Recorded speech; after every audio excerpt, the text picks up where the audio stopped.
It's time for Reason. Don't do drugs or don't smoke because it's really, really bad for you, but we're going to raise taxes on cigarettes in the state, so that way when you go to school this year, you're going to get brand new books because we are going to use the tax money on cigarette sales. Now, I'm not against smoking. I don't care, but the hypocrisy in the government drives me nuts. They're giving us mixed signals. This is the Voice of Reason with Andy Hoosier. Then I get on my knees and pray. We don't get fooled again. Don't get fooled again. Yeah, welcome into the Voice of Reason, hour number 3. The Voice of Reason right here on the Big Talker, 1480 on the AM side, 102.5 on the FM side, KQAM, along with KGPT, channel 2610. Welcome aboard. Good Monday morning to you. It's great to have you along, starting off a brand new week. Oh, that's right. Let's go ahead and get it started. What do you say? Pumping you up. Better than a cup of coffee or a shot of espresso. Better than an energy drink right here on the Voice of Reason. We like to start off your week the right way. This is the Voice of Reason. Let's get it started. Let's get it started in here. Let's get it started. Let's get it started in here. Let's get it started. Let's get it started in here. Let's get it started. Let's get it started. 316-721-8255, 316-721-TALK. If you want to join into the program, love to hear from you. Hailing from the center of the nation right here in Wichita, Kansas. So many great things happening as we recap a great weekend with the State Republican Convention, as we have the very first gubernatorial Republican debate that we played some of the audio clips from. We'll continue to do so before the end of the show as well. Get your thoughts and calls on that. If you do want to, I do have a poll that is out all over social media now as well, to where you can go on. You can go to facebook.com/1480KQAM. You can vote after the first Republican debates. Who would you support if the primary were today? And so far, looking at some of the results, let me refresh this here, as many are starting to trickle in. And it was kind of even across the board. So far, right now, 22% going for Chris Kobach, 22% for Wink Hartman, 20% for Jim Barnett, and 20% for other, while 10% goes to Mark Hutton.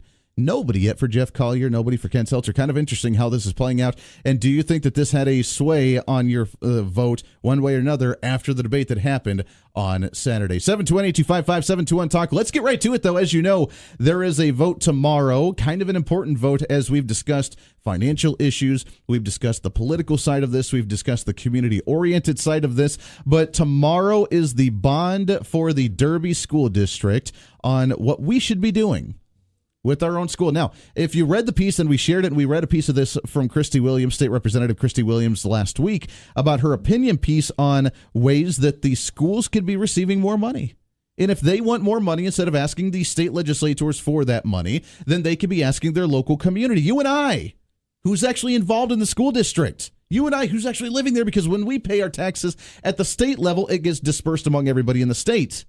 But if your local school district comes to you and says, we need help, we want to do X, Y, and Z, will you help us out with your local property tax? Then to me, that seems a little more on the accountable side, as opposed to them complaining about the state. But that's what they're doing in Derby now. They're coming to you and saying, we need some more money. Will you support this 25-year bond in the Derby School District? In studio with us here to talk about this and more, Mr. Paul Soutar is with us. And Paul, it's been a while since we've talked to you. Good morning, sir. Good morning. It's great to be back. I see you still have this same high-quality desk here for your guests. We have the high-quality desk in the high-quality studio. It's a fantastic time, and it has been. Actually, I think this is the first time you've come on with me. I know you were on with Joseph a few times. So yeah, and his predecessor. It's been a while, and I feel like it's like a movie line.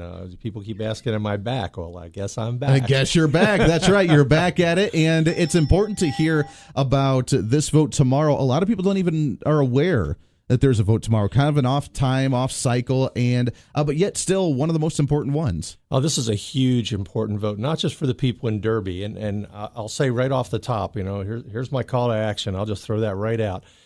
Even if you don't live in Derby, this vote matters, because the size of this vote, the way it's been conducted, the whole process is indicative of how things have been going in school finance around the state and around the country, frankly.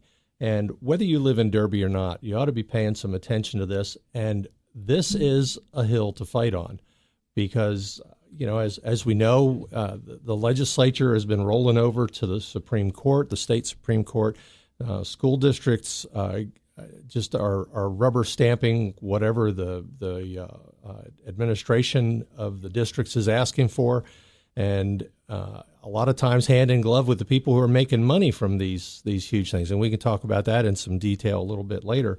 But this is the battle to fight on. Derby's asking for 123 and change, $124 million total, and they break that down into three pieces. The smallest one is still, I think, $114 million, with a couple of add-ons. But by the time you get to that much, what's a few more million? Sure. But we just had a bond that was voted on in 2011 for $66.6 million, which was by far a record bond for Derby. And now they want to jump to $124 million. And the district has this campaign they're talking about, well, it's just the price of a pizza a month. Everybody can afford a pizza a month. And so they pick the data. And the reality behind this is so much different. If you own a $100,000 house and you are paying on that property as a residential property, $9 and I can't remember what it's $9.88 a month for a $100,000 house. Great. Median value of a house in Derby is $176,000 and change, which brings that up a little bit, $1,739 a month, and over the 25-year life of the bond, that's $5,200 that they want to take for just the increase, not including everything else that's already in there, that they already are doing through the state property tax, through the other bond, through everything else they're already paying for education. And education's important, vitally important. 6 of my kids went through the Derby school system. It's very important. It's so important that citizens need to wake up and look at it because this sort of thing is just not sustainable. You and I were just talking during the break about how we have, we're going to take this much money from over here and this much money from over there, and they want to silo this to, it's just $9.88 a month. Well, holy cow, when you look at the whole thing, they forget it all comes from the same source. It comes from the taxpayers. It comes from the economy, and it hurts. They also forget that businesses don't pay 11.5% of valuation. They pay 25% of what it's. So the business is going to get a bigger chunk of this, right? Too. And who's going to pay that? Sure, we do. Everybody who uses those businesses and renters think, well, I don't own my house. But you own the property tax for that because it's going to come to you through rental increases. Let's first off, let's go back and go to the basics of just the bond issues themselves. And we've talked a little bit about this on the show before, but the bond's usually anywhere between 10, 15, 20 years out. And they come to you for the property tax or whatever tax they want. And they say, let's do this for that amount of time. And they use the same argument as they're using right now. It's not that much. It's $5-10 a month when it comes the addition of what you're doing. It's really not that big of a deal. At the end of the bond, though, one thing that I've noticed for many other bonds, and we saw this with the last election as well, was that as soon as it get close to being expired and done, instead of saying, okay, now you can have that money back, they say, no, we need to extend it again. Oh, yeah. Because the project that we funded for this, we did all right up front, and then we're slowly paying off that loan. So by the time that 10 year, 20 years is all done, it's broken again. We need to maintain it again. So you're never going to see that money ever again. That's the new platform of the starting point for them to ask for more money later, because they'll never say, the bond's expired, here's your money back and let's expire this. This one is now going out 25 years instead of a normal 20, which means, again, this one will never go away. Right. And they've already, taken this bond that was approved in 2011 for $66.6 million. 666. Isn't that interesting? Now, anyway, they roll that one, what's left of that one, which is like $57 million, if I'm remembering correctly, into this other bond. And so we're going to be paying on this for 25 years. And of course, anybody who's dealt with credit card debt, which most of us have, raising families, you put something on the card once in a while, and it kills you because that thing that you needed, that you spent $600 for, by the time you get it paid off on credit card debt, you end up paying $700, $800, $900 or more for it. We buy a house on a 30-year loan, and it's maybe a $100,000 house. By the time you're done paying for it, it's almost $200,000. Mm-hmm. Well, this bond is no different. They'd say, oh, well, it's only $124 million. Well, $124 million plus the 66.6, and you add interest to this whole thing. These two bonds alone, the 2011 bond and this one they're pushing now, $340 million on the backs of the taxpayers of Derby for 25 years. In addition to, Lawrence Journal-World just had a story a couple days ago about this legislature is looking at, well, maybe we just raise the property tax mills statewide. So we're getting hit with increased taxes from the city. We're increasing taxes from the school district, from the state. Where does it end? Mm-hmm. Where does it end? I want to take a break here, but when we come back, I want to talk about the details of what they do want to do. They want to build an elementary school. They want to do some maintenance stuff. They want to do some of these some routine things, some not so routine things. So we'll look at exactly what they're pitching for this, and then we can go into some more of the finances on that as well. We do have a phone caller, so let's go ahead and try and take that before the break. 721-8255, 316-721-TALK. Good morning. What's your name? Hello. Going once, going twice. Give us a call back. We want to hear from you. We'd love to hear from you on this topic and more if you're curious. Paul Soutar in studio with us talking about the Derby school bond vote tomorrow. If you live in the area, you need to be aware of this. Being that it's not a regular election cycle, we're going to have less of a turnout, which means your vote is more important than ever before. This is The Voice of Reason. Stay here.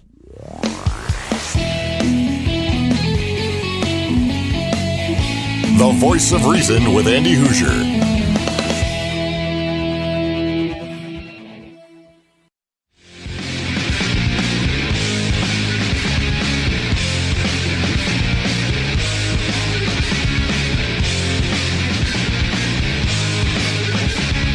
Welcome back into the Voice of Reason right here on the Big Talker KQAM. Happy Monday morning to you. 23 minutes past the hour. Great to have you along. Paul Soutar in studio with us here for a bit as we're talking about the Derby school bond vote tomorrow. If you want to be involved in that, if you live in the area, go and vote. A massive bond spread over 25 years. They said that the reason they did that too, going from the 20 to the 25 years, so that way it was a little more price friendly for individuals, so that way it's only a piece of pizza, only a pizza a month, $10, $11, whatever it is a month, in order for you to be able to afford it. Guess what though? You'll never, ever, ever see that money again if it goes through. Whether you're okay with that, then that's your prerogative, but that to me, I'd like to see that money back. 316-721-8255. We do have a caller on the line. Rhonda's on with us. Rhonda, good morning to you. How are you? Good morning, Andy. I'm doing great. Good. And I wanted to comment. I'm off of Facebook now, and but I did want to say that I would vote for Kobach. I loved the debate. I thought it was fabulous. I loved what everybody said, actually, but I really liked what he said, and I thought he hit a home run every question that was asked. Sure. And I do believe that he's going to get in there and fight. They're already fighting him. They don't want him in. And that lets you know he's the guy. Well, that is very true. He's getting a lot of heat on there. He did a fantastic job right from the beginning. I mean, he is very up on the issues, and he was very witty. He knew what he was doing. It was great to talk to him after the debate as well, with the post-debate coverage that we had on radio and TV. And he said the same thing, that he's just excited, and he's got so much heat coming from him on the left that he's fought it for a long time. And he knows how to do that. I know, and that's why I really hope he gets it. I think that he'll help make a difference. We need a difference here in Kansas, and we still need to keep fighting. We're fighting for a lot of stuff right now. There's a lot going on. Sure. So, Andy, thank you so much for everything you do. I just love it, and stand behind you. Hey, well, Ron, I appreciate that very much. Thank you. 316-721-8255. We do have, again, that poll up if you do want to do that. And as she said, not on Facebook anymore, but her vote goes towards Chris Kobach, which currently in our poll shows that he is in the lead just by a couple of votes. So kind of interesting to see that. Paul, let's get back to this one here. How much did you say total this bond was going to be again? With interest? With interest. It's a lot more than a piece of pizza or a pizza. It's $340 million. Wow. When you add the interest for the previous bond that's going to get rolled into this one, what's already been paid, the money that's going to go out for this $124 million and the interest on that, it's like you say, they rolled it out to 25 years. Now, anybody who's had a mortgage, where are you going to end up paying less total dollars? Well, 15-year mortgage than a 30, because 30 you're paying interest for a lot longer. So, hey, we'll make it more acceptable and we'll stretch it out. It's like trying to delay the student loan payments, which I've done long enough to where now I'm in that boat too. Like, oh, the interest is probably a way more than if I just would have tried to pay it off right off the bat. That's right. And there's kind of a good economic principle there. Don't buy what you can't afford. See, I probably should have listened to Dave Ramsey before I went to college. Probably should have done beans that. Beans and rice. That's right, exactly. Now, we have to bring this to light, because as we're talking about wanting more money, which if more people want more money towards the school, then that's their prerogative. As conservatives, we've been concerned about the amount of money that the school districts have been getting and where the money's actually been going. And actually, I'll see if I can find the I'll have to find the audio clip actually from the debate when Kobach had mentioned that. He did a really good job of trying to explain on a 30-second clip on where the money actually goes in the school district. But right now we're sitting on record number operational cash reserves in the state of close to $2 billion. How much money does the Derby School District right now have sitting in operational cash reserves that they could potentially be using that they're not while we're asking for more money? Yeah, it's not a huge amount of money compared to some other districts. It's $14 million that is unencumbered. And I'm real familiar with this because I'm the guy who discovered that it wasn't being reported to the legislature. KSDE was reporting only a couple of the silos that had money in it. Sure. But back in 2009, I discovered that even back then, it was over $1 billion statewide, and it's continued to grow. The legislature's made some of it more accessible. But here's where it really hits the road for Derby and a lot of other districts. When they're saying, oh, we don't have money, and they're spending money on lawyers to convince the Supreme Court to give them more money, why aren't Here's your sign. Right. Why aren't they working to free this money up? Because in some ways, some of those silos of money are restricted. They can only be used for certain purposes, which is a legislative problem, because when the legislature deals with a problem, typically what they do is say, well, let's throw some of the people's money at it. Sure. And then because of the way it's done, the money falls into that hole, and if they don't use it all, they can't get it. Why don't they spend some of that lawyer money on convincing, and lobbyist money, getting the legislature to fix that so that money's accessible? $2 billion statewide. Wouldn't that fix any of the problems that we have? And in the Derby situation, that money's been growing recently. Why hasn't some of that money been put toward this deferred maintenance that now they say is a reason for closing a neighborhood elementary school? That's a concern.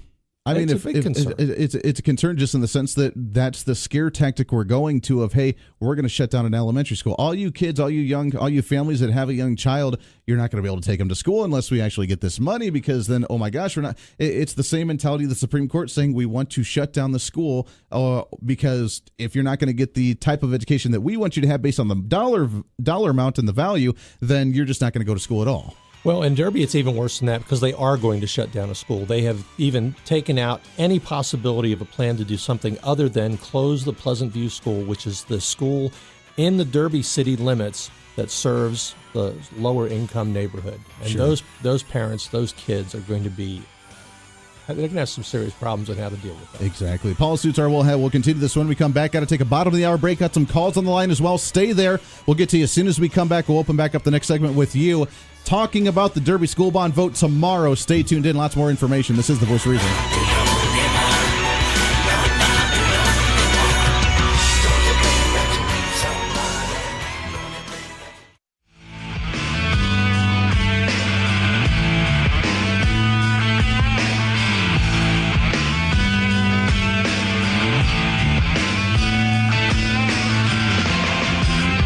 The fastest growing radio show in Kansas. What? How's he do that? That's what I'm talking about.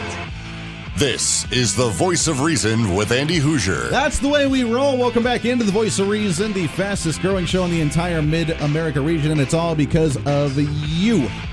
We love it and we appreciate it very much. 316-721-8255, 316-721-TALK. Chris Kobach. Now, I have to say, from the governor's debate on Saturday, all the candidates made a really, really good point when it came to education. They made fantastic arguments. All of them did.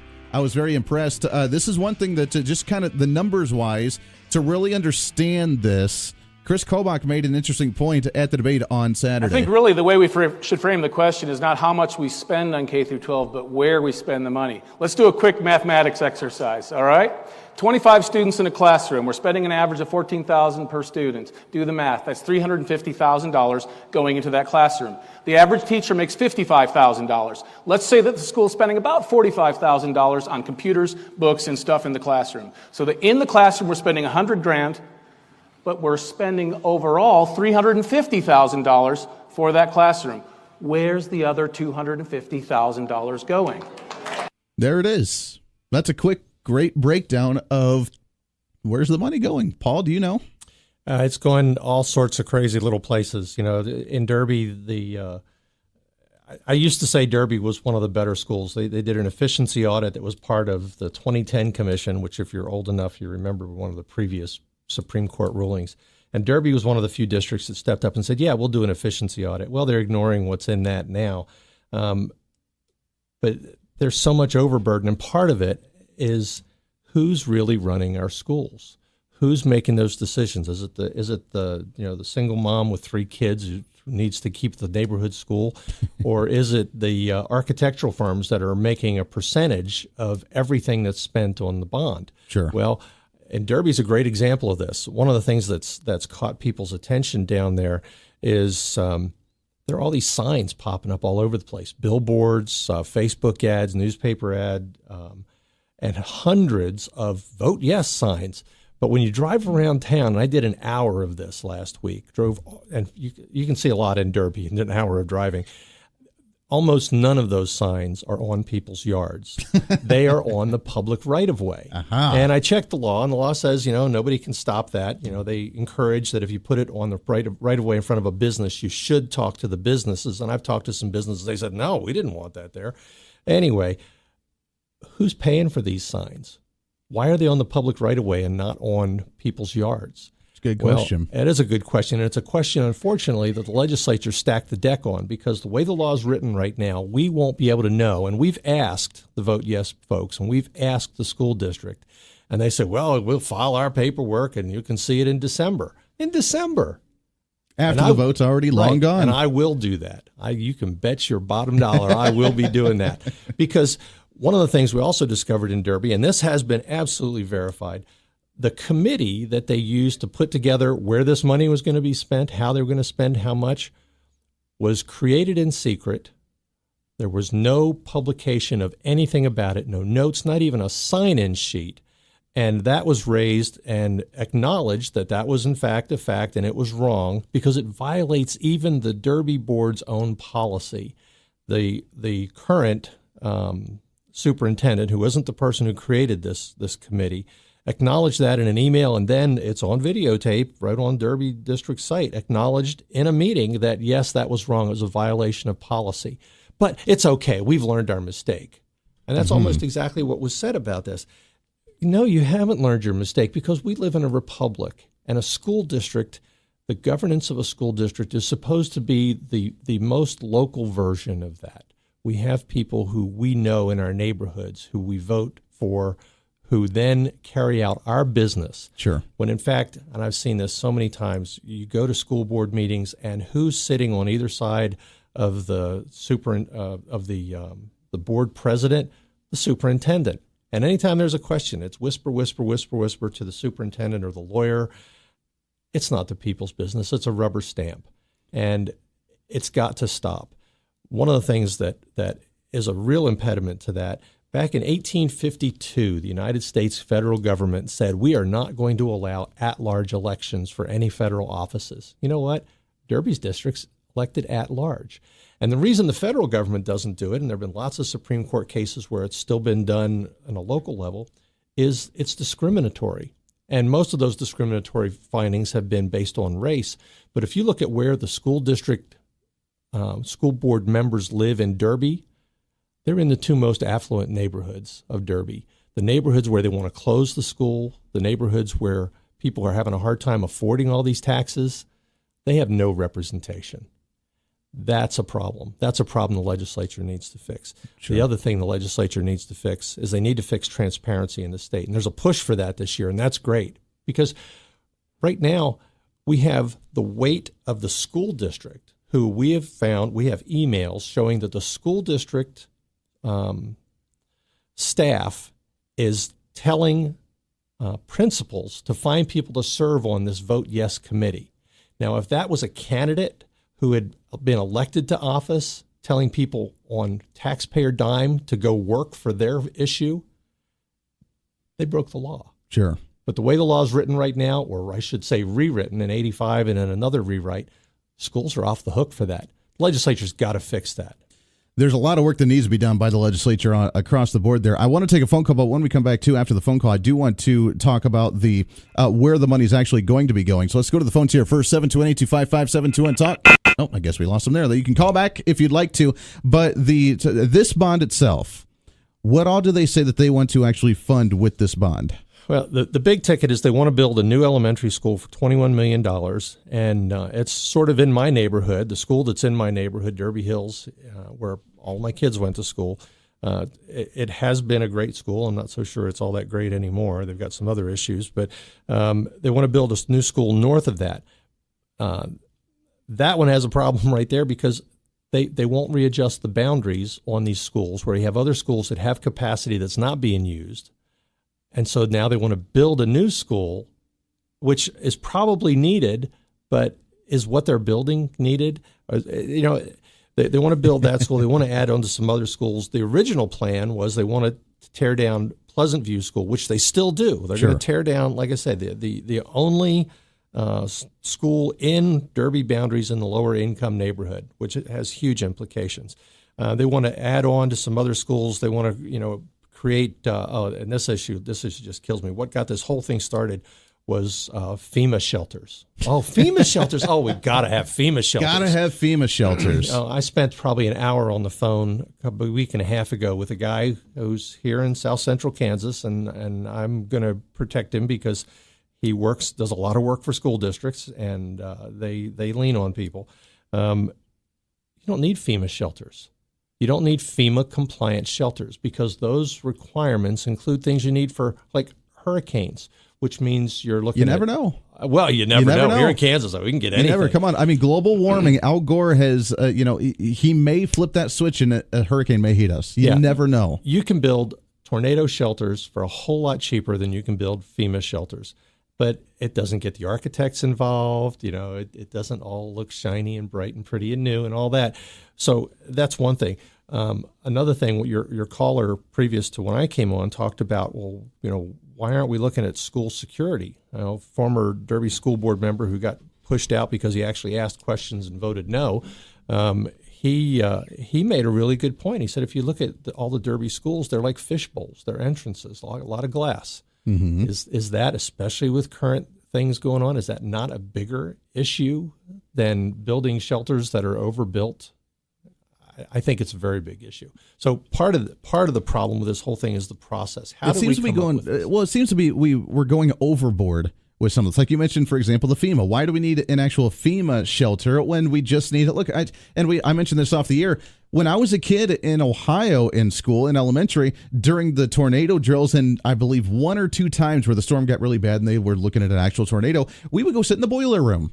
And that's all we did. It was dirty. It looked like someone's basement where you just store stuff. It wasn't finished in any way, shape, or form. You go down there, you hear the pipes, rattling around. You hear the boiler just doing its thing. And you went and sat there until it was all clear to come down. I don't know why we need a fancy, nice little room that's FEMA approved for a concern about a tornado. It doesn't make any sense to me other than, like you mentioned, we want to spend the money to the contractors who actually want to build that. Well, if you've got money coming out your ears and nothing better to do with it, sure, make it nice. But you know what? We don't have that, and that's what's missing in this whole thing. There's one of the things they want to build, too, is they want to build a new administrative center for, I think, like $14 million. Part of what they want to do there is they want to put Ethan Allen furniture in this thing. Now, if I was an administrator and through this bond, I get this shiny new building with fancy furniture, I couldn't sit on that stuff or sit behind that desk thinking about the single mom with 3 kids who her school is going to close. How is she going to get her kids to after-school activities? Can she afford the extra cost for latchkey? Can she afford that extra pizza a month that's going to come her way? all of this stuff. It's just not. But, you have a considered. really comfy chair to sit in, which, is the priority here. We need to make sure that they're living in luxury to be able to educate. Well, my heart goes out to the educators, the people in the classroom especially, and the good administrators who are trying to facilitate what they're doing. But there's so much overburden with this. It's like Chris said, Chris Kobach said, you got $250,000. Where's it going? Some of that, there's some other things that are important in there, but how much isn't? How much isn't? And when we create a system where we have, like Derby did with this Process for Success committee that is chaired by and mostly peopled by folks who are well-moneyed and in the know and connected with people who are going to make money from it, what does that say? Especially when you don't have, as in the case with this, when you don't have regular citizens who only want to have a good education for their kids and want to see the best for the community. This vote is really going to come down to voter turnout. Being really the only thing that you're going to go and vote for tomorrow, it's really, are you an activist enough to show up and actually make the vote happen? The last election that we saw in last November, just a few months ago, there were 8 school bond issues on the ballot throughout the state of Kansas. People are already going to the voting booth in order to vote, and they just voted, and only 1 out of those 8 in the state actually got approved, and that was in Rose Hill, which shows that I think a lot of people were getting concerned about the amount of money going into the school districts and into bond issues. This one, being that the only reason you would turn out is if you're passionate to either want to see it approved or want to see it not approved, means that we need to have a big turnout tomorrow. Absolutely, and the deck is stacked. I mean, this is a David and Goliath deal. The schools distribute information through packets out through teachers to home. They have their website with all this bright, shiny, yes, rah, rah, we need all this money. And right now, nobody's paying me to do this. Nobody's paying the citizens who are out there working on the Vote No Facebook page. We even talked about whether we get signs, and who's paying for that? How can we afford it? I got kids to send, whatever. Sure. It's a David and Goliath issue, and the only thing that will make a difference is people getting up and going to the polls and voting. And like I say, if you don't live in Derby and you know somebody who does, call them. Make that phone call. Make that phone call. Tell them what to do. And if you want more information, on Facebook, look up just in that little search window, Vote No Derby Bond, and it'll take you to that page, which has a lot more information. I'm really enthused by the amount of community participation and discussion on Facebook especially. It's been kind of funny because on the Vote Yes page and on a couple other pages, people have been banned because they actually put factual information contrary to what the schools are saying. Sometimes they just don't like that. Yeah. Sometimes. But, it can happen. One more quick thing I want to mention is last year up in Lincoln, Kansas, Lincoln voted down a bond. But the citizens went even one better. They came up with their own plan that was a small fraction of what the school board and school district wanted to spend and accomplish what the citizens wanted to accomplish. There's great potential. I love our republic, but we've got to step up and reclaim it, and we can start doing that at the local level. That's what we can do. Let's go ahead and take a phone call as we wrap up this conversation today. 721-825-5721. Good morning. What's your name? Hey, this is Becky. Hey, good morning, Becky. How are you? I'm good. How are you guys? We're living the dream every day. Well, I just wanted to call in real quick and comment about the Derby thing. I'm a Derby resident. Kind of know Paul a little bit. And one of the things that I think that's been so disheartening about this whole issue is, it's really not hard to look at it and see, okay, the FEMA storm shelter thing, that's ridiculously expensive. Like, why in the world do we need to build storm shelters where our kids can live in them for 3 days? Do we really think that if something happens that's significant enough that our kids are going to stay in a storm shelter for 3 days? Oh, no. All these moms with their minivans that live in Derby and everybody else are going to be, like, beating on those doors, doing everything they can to get to their kids. And it's, what the scare tactics involved of, we need to make our kids safe, and seeing posts on Facebook about, the school shooting that happened in Florida, and we need to pass this bond because it's going to fix it. Well, I don't actually see how that's going to fix it. Getting intruder locks to the classrooms, the ones that they're wanting to put in are about $250 a classroom. I saw a Facebook post where, some moms are talking about, okay, well, let's get some security in our classrooms now. And it's interesting. The school that they're wanting to close already has intruder locks for their classrooms. the principal was able to find the money to do that there. How come we haven't found it in other buildings? And it's just really disheartening to see the scare tactics and how much the vote yes is being crammed down everybody's throats. It's everywhere, even in the movie theater. There's ads running in the movie theater. And, just like Paul said, asking questions about who is actually running this. Nobody wants to fess up and say they're part of it. And it's really concerning how much money is going into this. We're talking upwards of $20,000 in advertising spent here. Full page ad on the back of the newspaper in color. Wow. There's a lot of money being siphoned into all of this stuff, and it really makes you wonder. And seeing at school board meetings where we have, we only have one bid for projects. So yeah, we could only get one bid. So yeah, let's go ahead and approve it. And even the same with our superintendent. There were no external applicants, and there was only one internal applicant. So we rubber stamped a superintendency position upwards of $150,000 without anybody else trying for the job. So it's really concerning, and it really, there's just so many questions. And at this point, I think a lot of the community here is having a really hard time trusting that the information that's being given is the full picture.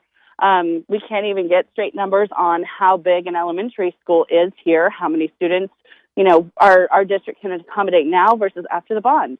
They tout something about master contract, something or other. Well, if there's a cap of 28 students for 3rd through 5th grade, let's pack, 100 teachers in that building. So that means that we can accommodate that many people. No, there's laws and there's things. We know estimates of how many kids we can accommodate in each building, but the school district won't answer that.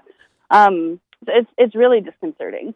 It really is. Becky, I appreciate that very much. Some really, really valid, great points. And you're right. I mean, if there is something bad happening as a disaster, then you're right. They're not going to want the kids to be sitting in a FEMA shelter. The moms will be there. The parents will be there knocking on that door. Even if I'm assuming that if they're that concerned about a FEMA shelter being funded for that big and that grand of a scale, I'm wondering if they're concerned about the zombie apocalypse. I'm wondering. You never know. I mean, it could have. Maybe they have some inside intel for us. Yeah. Well, Becky made some great points, and she's one of probably a dozen or so people who've been active in this and digging information and fighting the opacity of the schools when we ask questions and it's at their fingertips, but it'll take some time to get to that, or you file a open records request. Well, we can get that for you, but it'll cost you $400. Oh, sure. Yeah. But yet the other side, anything they want to do, cherry-picked information, data that supports their perspective, they've got staff time that they can just throw at it and get it. The citizens are so outnumbered on this. We got about 30 seconds left, but Paul Soutar in here talking about the Derby school bond issue tomorrow. How can people get a hold of, as you mentioned, if they want some information on this, to learn about both sides and be able to make that decision going into the voting booth tomorrow? Probably the best way right now, because it's the way we could do it for free without having to spend all somebody else's money, is on Facebook. Just go in that little search window and say vote, and type in "vote no Derby bond," and it'll give you the option. The only thing that pops up when you do that search is the vote no page for the Derby bond. Lots of information there. There's also a vote yes page if you want to see that perspective. That's out there. You can go to the Derby School District's webpage, and they've got lots of information. Of course, It's only one side. You won't see that $350 million total price tag on it. You'll see their cute little pizza. But yeah, get informed. I mean, that's really the bottom line. I have great faith and trust in the people, but only if they're given the opportunity to access good information. Exactly. Paul, we appreciate you coming in and talking about this, my friend. We got to get you back in studio more frequent. Hey, I love it. A lot of stuff happening locally here that we need to be aware of and talk about. So I appreciate you jumping on with me today. Thank you for having me here. Great time. Paul Soutar right there. Let's go ahead and take a break. Wrapping up the show today. It's a Monday. It's the Voice of Reason. Stay here. The Voice of Reason with Andy Hoosier. Phil's Coins is the largest coin dealer in Kansas, paying top dollar for your coin collections and gold and silver jewelry. That's right, your collection is worth more at Phil's Coins. Not a little bit more, but a lot. Compare for yourself. We're talking hundreds, even thousands more for your collections at Phil's Coins. Located at 9344 West Central, Phil's Coins is local and family owned. Phil's Coins can help you start building your own precious metals portfolio too. Phil's Coins, buying, selling, and trading with honesty and integrity.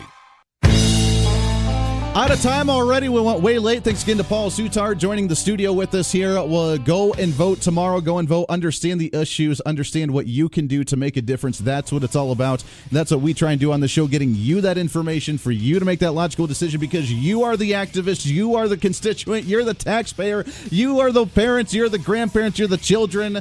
You're the ones that actually make that decision. It's up to you on what actually happens. This is your show. It's time to speak up, speak out, speak loud, speak proud, speak the truth, and always speak some reason.